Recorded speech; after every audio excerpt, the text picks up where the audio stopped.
The world has been burned by the sun, and the daytime heat kills people in seconds. Humanity now lives at night and hides during the day. You play as a man who already stayed inside long before anything even went wrong. He avoided the outside world, choosing to become a recluse for some reason, disaster or not. The core interactions happen at your front door. People knock in the middle of the night and ask for shelter. Some look exhausted, some look scared. One man had a wife with him, and as a fellow wife lover, I love my wife, I had to let them in. But you observe each visitor on the other side of your door and you decide, are you going to let them in, or are you going to send them away to potentially die? However, it is still not that simple, because you don't know if who's at your door is even human, since this world contains a threat called the Visitors. They look like normal people in most ways, but the only thing you know is that letting the wrong person in can end lives. So if you dig the content, dig your thumb into the like button, and since you're subscribed, I'll open the door for you. Now since you're here, welcome to No, I'm not human. Now that the setup is clear in what the main gameplay loop entails, the endings show how different decisions you make as you play shape the outcome of this world. I'm going to group the endings together and explain what happens in each ending, and then present my interpretations. Now, in Group 1, I want to focus on the endings that come from shutting yourself off or failing to manage who stays inside the house. These paths show what isolation does to you when you rely more on caution than connection, and how that choice shapes the outcome of the story.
The yes, I'm alone ending is what happens when you avoid opening the door for anyone, or when you end up completely alone by the time that the pale man arrives. He is going to ask you if you are alone, and if nothing is there to contradict him, he's going to force his way in, and then he kills you. This scene is quiet and final, but the world outside is going to continue moving like you were never part of it. And the game uses this ending to show how isolation removes every opportunity that the player could have built. You don't get any allies, no extra information, nothing. You are alone. The house then becomes a trapped box, and once the pale super visitor reaches it, you die a vicious, lonely death. I almost think about it like if death came to your door and you didn't have anybody around you by the end. You just die in your house by yourself. Maybe somebody finds your corpse eventually, but nobody's ever going to know your name or the life that you lived. But who is the pale visitor? We know that he's extremely violent, and we know that he knows it. We know that he knows he's scary, but we don't get much else. except from the bearded man, whom was actually one of the first people I let into my house. Over the course of days and beers, he explains that he was living alone in the woods one day when the pale visitor was still just a man. When he was still human, he asked the bearded man if he could take refuge inside with him, but the bearded one turned him away. However, that man would come back, although this time he wasn't human. He was the super tall, deathly pale monster that he is right now. He's described as having folds for skin, almost as if something was wearing his skin. Part of me wonders if this world works like the movie Us, because in that story there were people underground who mirrored the living ones above. When I played this game, I kept thinking about that whenever I saw the visitors.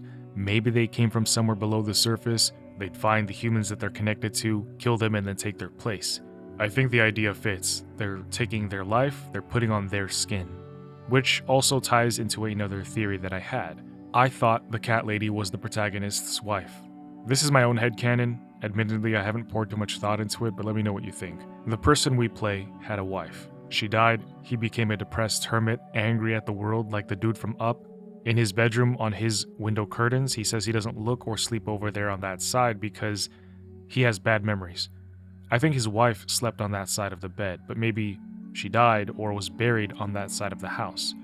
There's also pictures of a woman who kind of looked like her, but that's just a stretch, unless the visitor took her skin and stretched her out. But another thing is right at the very beginning of the game, we see a woman at the door and her cat. She's wearing the same clothes as the visitor, the cat lady. And that also looks like the same orange cat, just more frazzled. The cat also seems to be relatively comfortable. Whenever a cat is in a new environment, they usually try to find places to hide, but this one just kind of takes up space.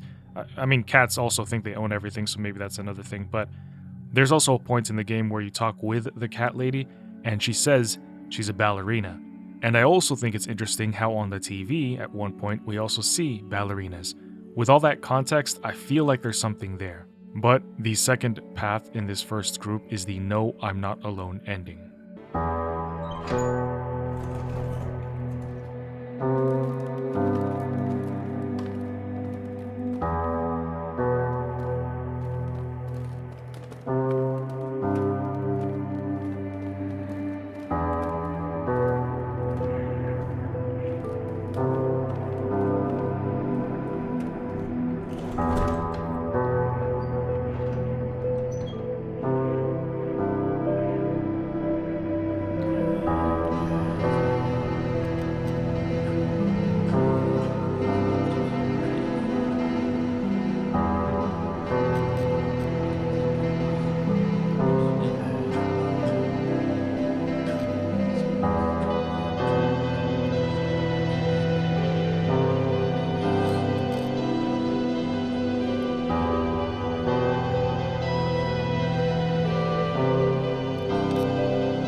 You get this ending by making it to the 14th day, but you also have to let in and keep a visitor inside of the house when you seal the windows and you descend into the cellar.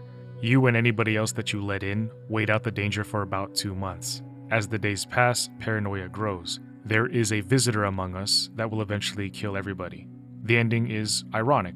The protagonist spends his life being a shut-in, and then the one time that he lets somebody in, it becomes a brutal undoing. He tried to build some sense of community at the edge of the world, but he wasn't able to read people well enough to distinguish who was hiding malevolence from him. In real life, we all come across fake-ass people who smile widely to your face or give you sob stories, but really, they want to see you fail. However, I also wanted to talk about the house we see at the end.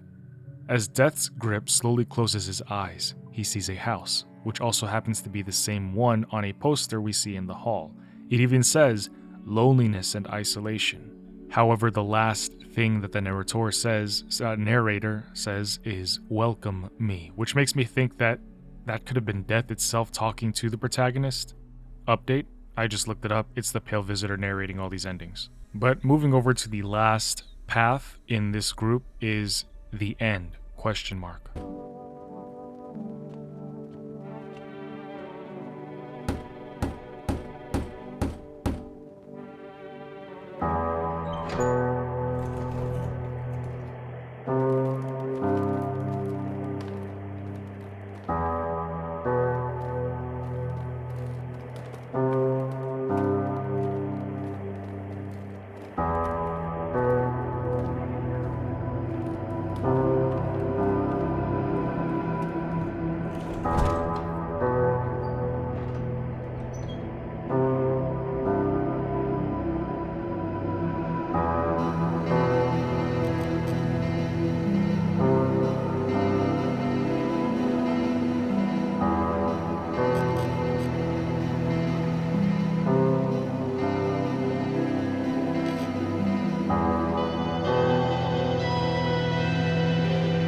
This ending is the same as the basement scenario, but with only human survivors.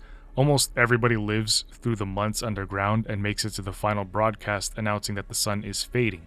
The group technically survives, but the tone is strange. The protagonist, well, it's not strange, it's just a little bit odd, right? The protagonist listens to the radio with a mix of relief and disappointment. He understands now that he lived through the worst parts of the crisis, but he also feels the weight of knowing that he's going to live, dreadfully waiting for an eventual end. This shows a person who expected to die, but they're now just adjusting to the idea of a more prolonged and empty time. Survival feels heavy instead of exciting. You live, but for nothing. And I think it's an interesting concept, one that I can't really grasp myself because I can't relate to it.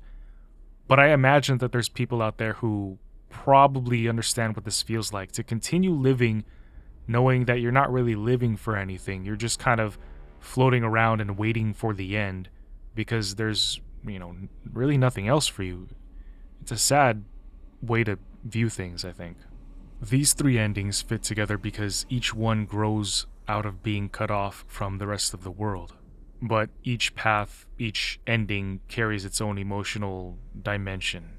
Yes, I'm Alone shows what absolute isolation looks like when nothing stands between you and whatever comes to the door.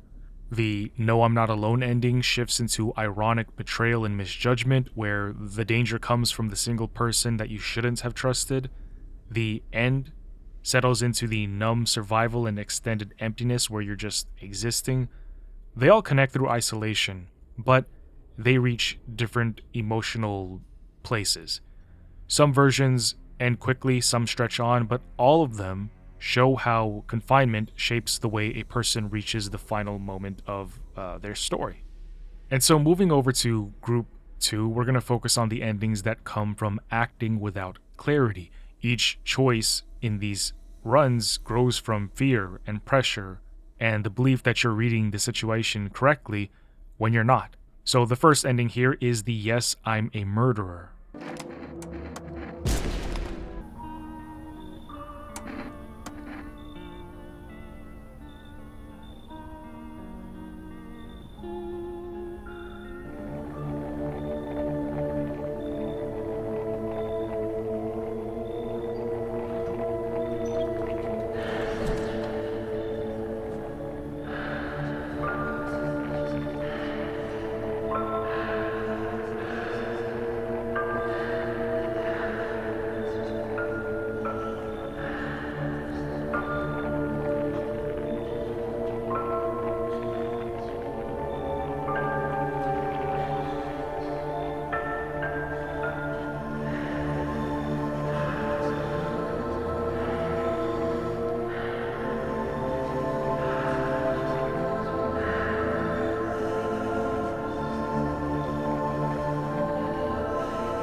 You get this ending when you kill 3 human guests in one single day. The moment you pull the trigger on people who were not visitors, the story warps into a quiet realization that you failed to understand the signs.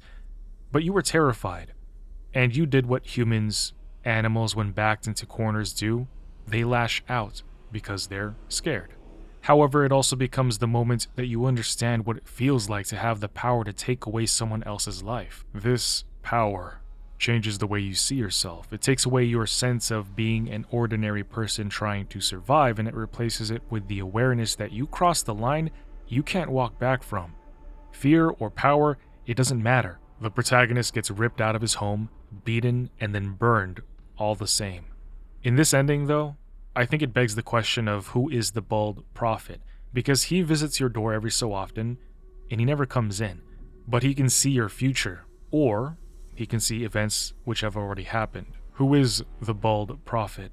Death, or just a guy who can see different permutations throughout time? But then comes the wrath of the Vigilante.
This ending appears when you fail the Vigilante's inspection on night 10 or 12. This failure happens when you show him something that counts as proof in his eyes that you are a visitor, even if you're not.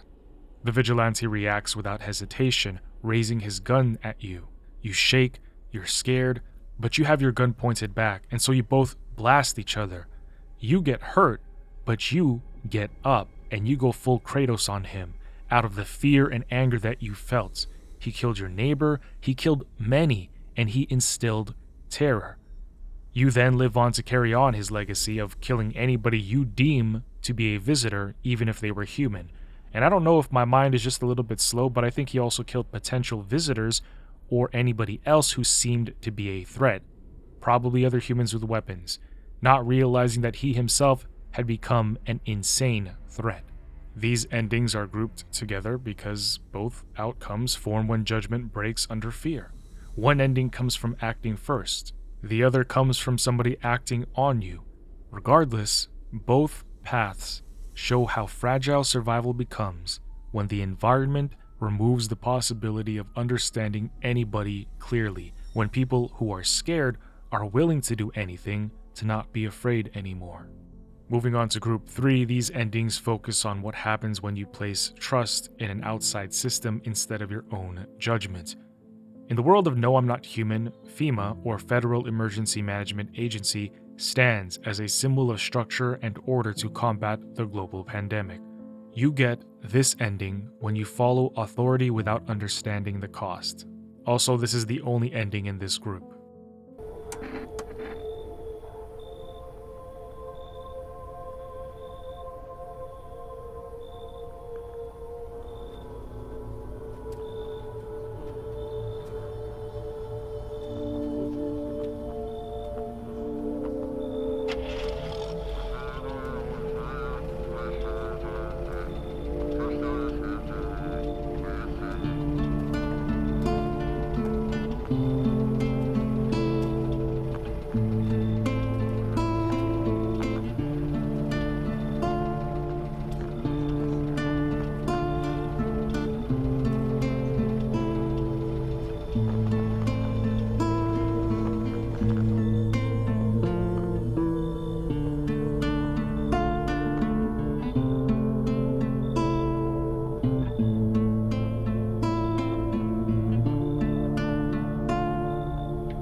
By aiding FEMA officials who appear across multiple nights, you get this ending. The prerequisite is to comply with their instructions whenever they show up, even when it feels wrong because you don't really know what the government is doing with the people that they're taking from your house. They don't ever show up again, you don't ever see them again, but when you follow their lead to completion, FEMA eventually says, "Hey, you want a job?" Then they escort you out of your home and bring you to their facility. The cutscene shows your arrival and the narration leaves the future open. However, it is obvious that the protagonist gathers FEMA doesn't intend to keep him that long. They're expecting him to die. They're expecting anybody they hire to die soon. But before the world burns, he says he wishes he brought his poster, the one that reminds him of the comfort and serenity of being alone. Essentially, we don't know whether FEMA is a safe place or like a holding cell or a prison of some sort, where you're now one of the guards. The setting feels sterile and controlled, but the tone suggests something colder beneath the surface. I think we see this sort of thing happening often in apocalyptic media where people move towards anything that looks like structure. It's surrender to the order, effectively. The presence of organized officials feels like a lifeline, like security. You want to believe they have the answers. You want to believe that they're going to cure everything or fix everything. You follow their path because it feels more secure than guessing through anything else. The story treats this as a natural response to fear. When the world becomes impossible to understand, authority becomes easier to trust than yourself or others around you. As a consequence, the future is controlled by systems you never fully understand. But sometimes it's not the government, sometimes it's religion. Because in Group 4, we focus on the ending that develops when you follow people who claim they understand this crisis through belief instead of logic.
The religious group, called the Death Cult, appears across multiple nights, and they speak with an off-putting confidence that makes them stand out from every other visitor. Also, they don't warn you about the heat or the visitors. It's like they don't actually care about those threats.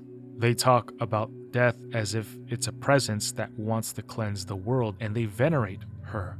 Their tone stays calm even when the world outside is collapsing, and that steady voice becomes the center of their influence. The ending in this group is, "May death cleanse us of our sins." The cult follows a figure known as the Death Cult leader. He sees the sun's destruction and the rise of the visitors as a sign that she is returning. The group believes that she is death itself, a force that will remove the suffering of the world by removing people left inside of it. Now, when you fully agree to take care of the Death Cult's peons, and you make sure that they survive, eventually the leader comes back and invites you to take part in their ritual. The final cutscene shows the leader guiding you through a ceremony where your death, where you get wrapped up and cooked out in the sun, is considered a release, a return to ever peaceful death. Much like FEMA's ending, this one shows how a belief system grows in the empty spaces left behind when the world is in ruins. It offers comfort to scared sheep by telling you the suffering has meaning because humans have a tendency, an innate need to require meaning, and the cost arrives when you follow that meaning to its final conclusion. So now Group 5 explores the endings that drift away from the relatively grounded parts of survival and step into something stranger. These paths feel like the world is peeling open to reveal forces that were always running above or below humanity. Visitors stop, seeming like infected people or aliens, and they start feeling like part of something older and far less understandable, something what's the word? El Diablo, Elden Ring, I forgot. But the first path in this group is embrace the inevitable.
This ending forms when you follow the Bald Prophet instead of the rules that the game is pushing at you.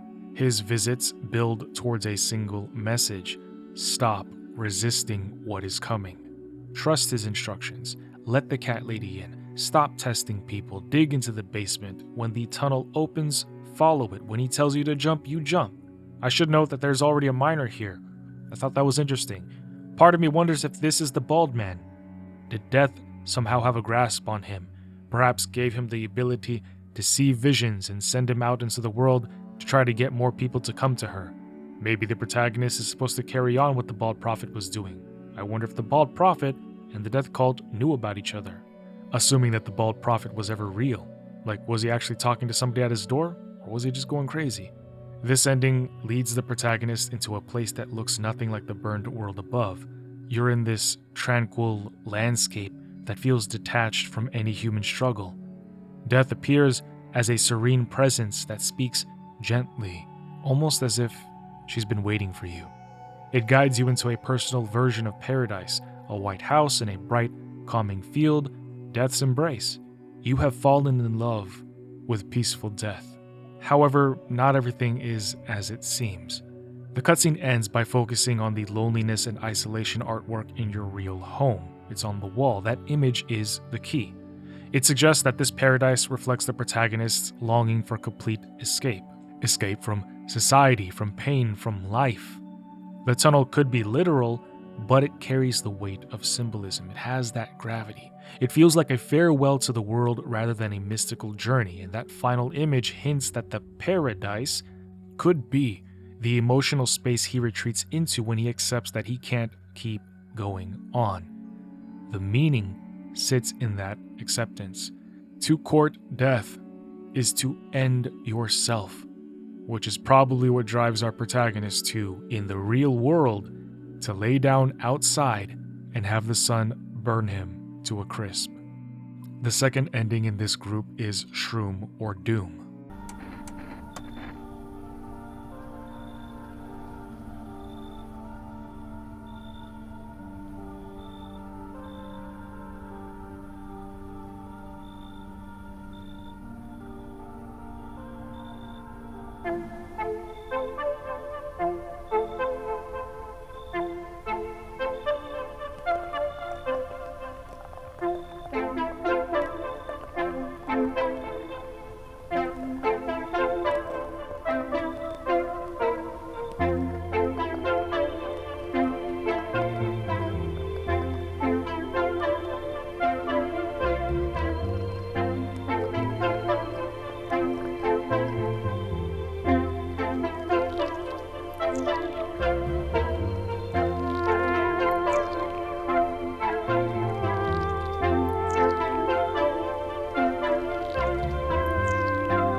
Straight up, I think this is a silly ending, and you're gonna see why. You get this ending by following the Mushroom Eater's instructions and completing the strange ritual tied to the Book of Smiles. The game instructs you towards eating the mushrooms, following the pattern he talks about, and then giving into the idea that something underground is shifting. When you believe this, the Mushroom Eater tells you about how mushrooms feed off of malice, something humans are great at producing. But eventually, the mushrooms will have too much malice, and they're going to consume Earth. Mushroom Eater wants you to help him go to the Mushroom Kingdom and stop this from happening. However, it's too late to do it, and the old guy just turns around, looks at you, and says, "Do you have any more kombucha?" Kombucha is something inside of the game that we use we drink it and we save the game. The game presents this as a supernatural evolution. It frames the mycelium as something ancient beneath the world. However, there's another way to look at this, and I honestly prefer my interpretation. It's an allegory for a bad mushroom trip. Shrooms are crazy, man. I'm telling you. I mean, I wouldn't know personally, but I've heard somebody say they took shrooms and they started seeing millions of nuclear explosions all over someone's skin. Like they just looked at their hand and just kept seeing so many different nuclear explosions. It was crazy. I heard, of course, and they also listened to Tame Impala while they were doing this. I heard. But the mushroom eater behaves like somebody who already is lost in his hallucinations. Like he's been on shrooms for a while. The name Shroom or Doom makes this interpretation even clearer. It suggests that the protagonist isn't entering another dimension, he's choosing to get high instead of witnessing the end sober, because remember, in some other endings, you hide for about 2 months. So instead of hiding down there and waiting for the sun to cool off, he might just be choosing to have a psychedelic death, which would mean it's not a supernatural one, just a silly one, where mushrooms end the world. I mean, hopefully we don't experience the mushroom apocalypse. That would be weird. But let's talk about the most confusing ending of all endings, at least for me. The Child of Doom.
This ending happens only when the seductive woman arrives at your door and she appears as a human guest, not a survivor. That alone takes RNG, and the rest of the path requires letting her stay for 3 nights while her behavior slowly changes into something uncanny. Her pregnancy intensifies with no real explanation. I guess the protagonist did the diddly with her, but I don't know how she got pregnant in 3 days. The game drops strange signals everywhere. Eventually you're going to find her in your dead bed. The child survives. Whatever grew inside of her, though, was never human. Or at least in his eyes, it was never human. You have to collect these fetuses, one on the ceiling fan, one in a bowl under the bathtub, and then one crying behind the curtains. Then you look outside one of your windows to see a feral child feeding under a dog. This shit looks demonic. From there, interacting with those clues leads you into one of the strangest reveals in the entire game. The death cult and other survivors come to celebrate the child. They lift it up into the air like a prophet. They talk about salvation, a new kingdom, about horror and destiny.